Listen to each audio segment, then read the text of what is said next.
Hi, Gareth. How are you, first and foremost? Because I can imagine this has been quite a day for you. You've had a lot of difficult conversations to have over the last 24 hours. Has it been one of your most difficult days with that in mind, as England manager? Yeah, no question. I think one of the most difficult parts of the job, definitely. We're a close team, and I think everybody, players, staff, have felt the last couple of days. We knew this decision was looming. We've still felt we've been able to make better decisions in terms of injuries and availability by giving ourselves more time. But of course that means that you've got this difficult scenario where people are having to wait for bad news, and tried to do it as respectfully and with as much human side as possible. But I also know that for the players that aren't coming with us, that's a devastating blow, and I mean they've all been amazing with how they've dealt with it, but I know that it's a difficult day for them and for the teammates, because they're of course really excited about going, and they should be, and they've done unbelievably well, in a lot of cases, to push some experienced players out of the squad.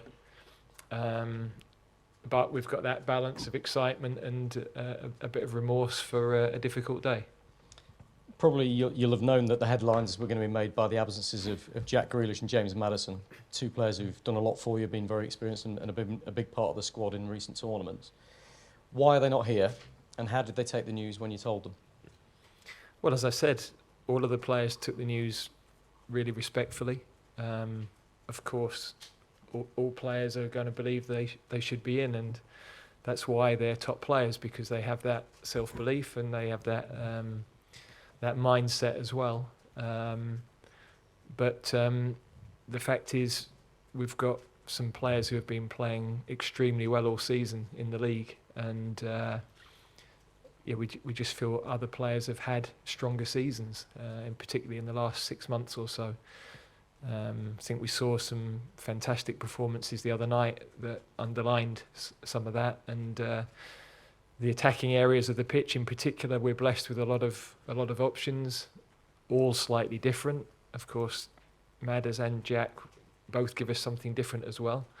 So they've been tough calls. They've been calls that we've gone over and over and over as a group of staff, to try to be fair, to try to get the right rationale, and we back our decisions, but we recognise we could have gone a different route, and both of the boys are big characters, fabulous teammates, great boys to work with. So yeah, sad to have to deliver that news to them. In preparing for your announcement all week, all of us guys in this room have looked at what you've done in the past and the balance you've had in the squad, how many players in each position, for example. And in the previous tournaments, you've had 9 or 10 defenders on each occasion. This time, you've got a lot of injury concerns still in defence, and yet you're only taking 8. Why is that? Well, Trent obviously can play both, and yeah, I think we were 9 in the last couple of tournaments when I looked through. So I think we're the same. That was part of the reason that in the end we couldn't take Harry Maguire, because we would have had to have taken the 10th, and I think that balance wouldn't be right. It would have left us short in other areas of the pitch. Harry has made some progress, but that's been complicated, and we definitely wouldn't have had him in the group stages, and there was too many hurdles to get through without really being clear of where we might get to. So, and given that we've not got a clean bill of health across the rest of the back line as well, then that became, we need cover, we need players that are fit and ready to go from the start. So again, another really difficult call. You know how I feel about Harry Maguire and what he's done for England, and what he's done for me as a manager. So yeah, that's a slightly different case to the other two, but no easier because of that. Really brief follow-up, I'm sorry, probably just a one-word answer. Have you got any other defenders or any other players on standby? Because you can make changes up to the final game, of course. Yeah, Jarell Kwanzaa has stayed with us. I think he's not had the experience of an England international at Wembley, so I think that would be great for him to be with us for the game, and we'll go from there. Hopefully, we're not needing to call anybody else in. Carry around. Hi Gareth, you just alluded to it there, but a massive blow for Harry Maguire. How much did that recent injury compound his exclusion? And in terms of succession planning, you've been playing Mark Gahey. How much is he ready to step into those shoes, and how is Harry? Yeah, well, the decision on Harry is totally about his physical condition, recovery from the injury. So there is no other reason. He's obviously one of our strongest centre-backs.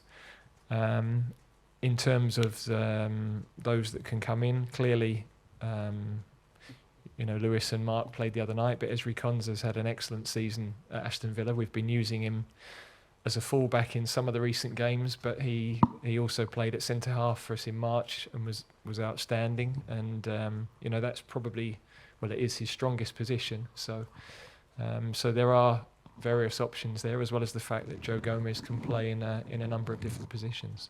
Dick, you've never taken your position in this England squad for granted, but we expected your name here. But some positive news on a tough day for Cobby and Adam. How impressed have you been with them, and what can you expect to see from them in this European Championship?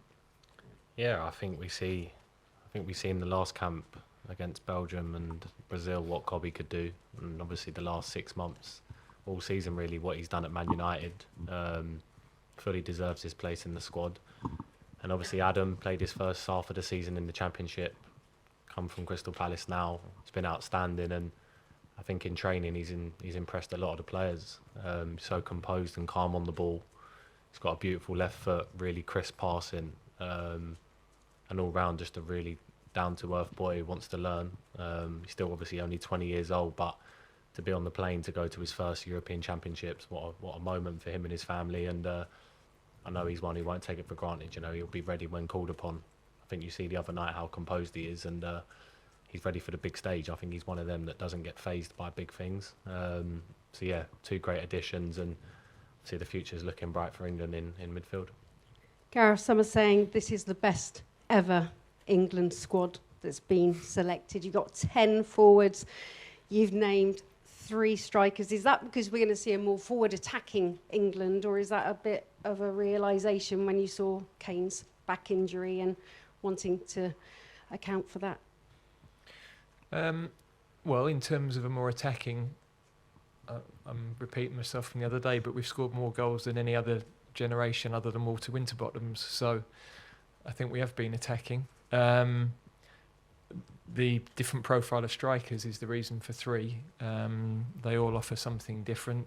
We know that Harry is the starting guy, but Ollie and Ivan have different attributes and different strengths that we might need at any given time in a game. So I think the way the game is now is 5 changes for the competitive games. The demands on the squad across the season, I think the squad is going to be so important, and we've got tremendous energy, we've got different profiles of players, different options, and we'll use them. Henry Winter. Gareth, hi. It looks like you're likely to start with 4 right-footed defenders against Serbia. Is that, as a defender, former defender yourself, is there a concern about the balance, and was Branthwaite a consideration? I think it's a bit early for Jared. He has had a fabulous season, and it was good to get him on the pitch the other night. But of course, in an ideal world, you'd like that balance of left footers. But I think for him to be in ahead of the others, I don't think that would have been the right call at this stage. And at left back, that's why we've taken what I think is a calculated risk with Luke, and I think that's a risk worth taking. James Ollie. Hi, Gareth. At the squad announcement, you mentioned that you'd never had so many unknowns before. In the end, have you been able to pick the squad that you wanted? Things change from week to week during the season and month to month. So, of course, we're a lot of changes from Qatar, if you go as far back as that. So it's impossible to say what's the squad you want. The squad we've wanted is the one we've picked because we think it's the best equipped in this moment in time. And I think the decision on picking a squad is always a moment in time, and you're trying to balance experience, where we've got, I think, 11 players who've been to 3 tournaments or more, with younger players who are playing so well that we can't ignore what they're doing. And we've always tried to do that. Sometimes you perhaps regenerate the group more than you were expecting a couple of months ago. But that's going to bring and has already brought a hunger, a competitiveness. The key now is we've got to bond as a group, and there's obviously some players that have been with us a long time where those bonds are really strong, and we've got to find that, and the group have got to work together. They've got to realise that when we pick teams and the 15 who are disappointed, they'll be key each match to us doing well, because a lot of them are going to come into the game, the atmosphere around the hotel, the way we are on the training ground. These are the key things of success in tournaments. So some of the guys haven't experienced that at senior level. We've got some junior World Cup winners in that group and junior Euros winners, so they've got tournament experience. And we've got good guys, good professionals, really good professionals in that group. So I'm not concerned about that, but it's part of what we have to work on over the coming weeks. And you mentioned obviously a lot of players, young players, have made a late run for this squad. Bearing that in mind, do you, as you sit there now, do you know you're starting 11 for the first game, or are there kind of places up for grabs at the Euros? Whenever you write a team sheet down at the beginning of a week, it's very rare you get to the end of the week and something hasn't happened. So, you know, we're pretty clear on where we're heading, but you've always got to be adaptable because circumstances change things. And you've faced the accusation in the past of being too loyal to certain players, but I think half the squad from the last World Cup was gone. Does that sort of prove that idea is a bit of a fallacy? I've always said, you know, I do feel loyalty to players because that's what helps to build a team. And equally, why was that? Well, because we felt they were the best players in those positions, had proven themselves. Now, some of those have been ruled out with physical issues this time, and others have come through and, you know, going right the way back to when we first put Jordan Pickford in goal, or when we put Harry Maguire into our defence, or when we put Bukayo Saka on the wing. They were because they emerged as players that we felt were the right ones to put in the team at that time, and that's what we've done over the last few months. I think some of that's been accelerated because of availability of others, but people have gone in and proven themselves either with us or with their clubs or both. Gabriel Clark. Yeah, hi Gareth. Luke Shaw hasn't played since February. When will he be fit to play for England? And obviously, how much of a risk is that fitness, and a calculated risk is it? Yeah, you know, he's progressed really well in the last couple of weeks. At the moment, we think he could have some involvement in the second group game. But of course, you've got to keep hitting the markers, and but he's had a good volume of work, operating at good speeds as well. So, I think you can take one gamble, and that's a gamble that we've got enough evidence to believe can pay off. And also positionally, because of what he brings with his experience, the fact he's a left footer who can drive forward and give us a different sort of attacking option as well, then that's a situation we wanted to explore. And it's your 4th time in this position, having named a squad and made some difficult choices. How do you feel about this team's potential? How do you feel about the specific qualities this group has compared to others that might make the difference? Yeah, I'm excited. The other night we had a lot of experienced attacking players not on the starting grid, and we had a lot of goals in the team still, and we were able to bring players from the bench who can score goals. So in my head, in an attacking sense, that's really crucial. And yeah, the rest of the team, the profile of our midfield, the way that we're moving the ball more quickly forward, seeing forward passes, that excites me when I'm watching training. It excites me. So in terms of where we are, we're excited about what we have. Of course, you're going into a tournament. There's always the unknown of how that will play out.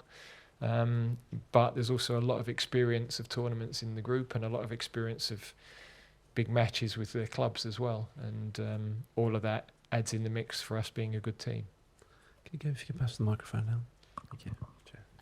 There's some experienced players missing from this squad, like Jordan Henderson, Harry Maguire, who you've kind of always looked up to kind of lead on and off the pitch. Now that they're not here, who are kind of the players that you're looking to kind of step up and lead the team to victory? Yeah, leadership is a really important part of any successful team, and we still have a lot of players with 50 plus caps. Jordan Pickford, Kyle Walker, John Stones, Declan, Harry Kane. Kieran Trippier is very close to that figure. We have young players that have leadership as well. So we've always been blessed that we've got a lot of leaders in the group, probably more than a lot of teams. So there is a balance of those things. We need that balance. And also other people will emerge now. We'll see characters emerge as we work together through the coming month. And that's also a nice thing to see a group develop and the energy come and to see how they form. Hi, Gareth. There's a lot of bookmakers indicating England as the favorite to win the tournament. Would you embrace this role when you go to Germany, or are you more aware of that, as you said, in a tournament everything can happen? Well, firstly, we're clearly not allowed to bet. Of course. But in my experience of bookmakers, the reason that they're favourites in your own country is because more people back your own country and they don't want to lose any money if it works out that way, so they play a statistical game. There are lots of teams that could win. I think it's a very open tournament. We're excited about our prospects, we're experienced, but we know we have to deliver in this moment, and tournaments are a snapshot of a moment, and you've got to deliver your best across the month, and that's the challenge we have to hit. And for you, Declan, you're obviously the main player in the midfield. How do you feel the responsibility of being the main guy in a so crucial part of the pitch? To be honest with you, I don't put too much pressure on my shoulders. Whether it's me playing six in a double pivot or I'm playing on my own, Gareth will obviously always pick the other two players, and I'm sure whoever steps in will give 100% because we've got one aim this tournament, and that is, collectively as a group to win the tournament, of course. But to come with that in midfield, such a crucial part of it is the hard work inside of it. You can be so good on the ball, but in these major tournaments against the best sides, you need to have that, heart, grit, desire, to not want to concede goals and be savvy. And I'm looking forward to taking on that responsibility, as well as, all the other midfielders are as well. Go back to Rob Dorset, then Henry after. Declan, I'm sorry we've asked lots of questions to the boss. It's that sort of day. That's all right, no problem. Nobody's actually said congratulations to you because this is a special achievement, and I know you guys never take it for granted. Yeah. But you've had to see some of your mates that you've become very close to leave the squad in the last 24 hours. The manager said that's been difficult for him. How's it been for you? Yeah, it's been really tough. See, Madders and Jack are probably two of my best mates in the squad. Probably spent most of my time with them since I've been here. So obviously see them go is, it's not a nice feeling. But they both just said then, before they went, Madders last night, Jack just now, that they wish us all the best. They're really positive and upbeat. Obviously they're gutted that they've been left out of the squad, but I think that's one thing that, Gareth's got spot on, is that we're so close as a group, and there's no one that's feeling really bitter about being left out. It's more about the team, and them guys wished us all the best, as did all the others. But yeah, I'm obviously gutted. But look, in football, it's one of them things. You know, managers have tough decisions to make, and you know that's part of the role that comes with it. So there's not really much I can say on that. Obviously, I'm gutted that they're gone, but they're really, really supportive of what we're about to do. Can I ask you about Adam Wharton as well? Yeah. A man who's in the squad at the age of 20 after an extraordinary season with Palace. I mean, he's only just made his debut for the 21s. Yeah. And he's suddenly going to a major tournament. What qualities do you see in him? I think there's a difference you can see between players that are top level players at 20 and players that are just on the cuff of stuff. And he's top level. He's really, really top level. At 20 years old, he sees a pass early, left and right foot. Like I said, it's impressive the way he passes a ball. Whether it's only 5 or 10 yards, there's just a crispness to it that's really impressive. He's really calm, composed, relaxed. You speak to the Crystal Palace boys about him. He's shocked them on how well he's done. But look, he's 20 years old. It's his first tournament. So important we don't put too much pressure on him. Let's just let him flourish. And England have an amazing midfielder that's going to come through, I'm sure, for the next 10, 15 years. Henry?